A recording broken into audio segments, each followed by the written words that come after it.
مضمون حضرت امام حسین رضی اللہ عنہ۔ حضرت امام حسین رضی اللہ عنہ اسلام کی راہ میں اپنی اور اپنے اہل و عیال کی قربانی دینے والے انسان تھے۔ آپ رضی اللہ عنہ آخری نبی حضرت محمد صلی اللہ علیہ وسلم کے نواسے تھے۔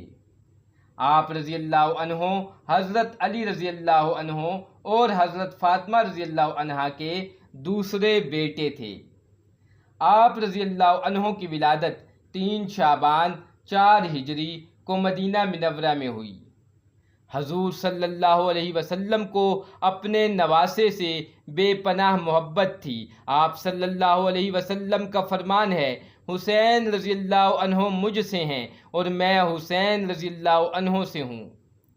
حضرت امام حسین رضی اللہ عنہ نے اسلام کی بقا کے لیے یزید کے خلاف کربلا کی جنگ لڑی۔ آپ رضی اللہ عنہ کا لشکر صرف 72 افراد پر مشتمل تھا، جبکہ آپ رضی اللہ عنہ کے مخالف یزید کا لشکر 30,000 سے زیادہ افراد پر مشتمل تھا۔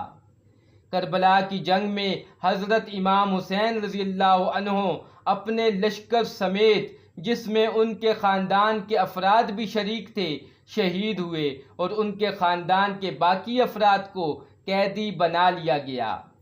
آپ رضی اللہ عنہ کو 10 محرم کو شہید کیا گیا۔ آپ رضی اللہ عنہ کا مزار عراق کے شہر کربلا میں واقع ہے۔ بے شک حضرت امام حسین رضی اللہ عنہ تمام مسلمانوں کے دلوں میں زندہ ہیں۔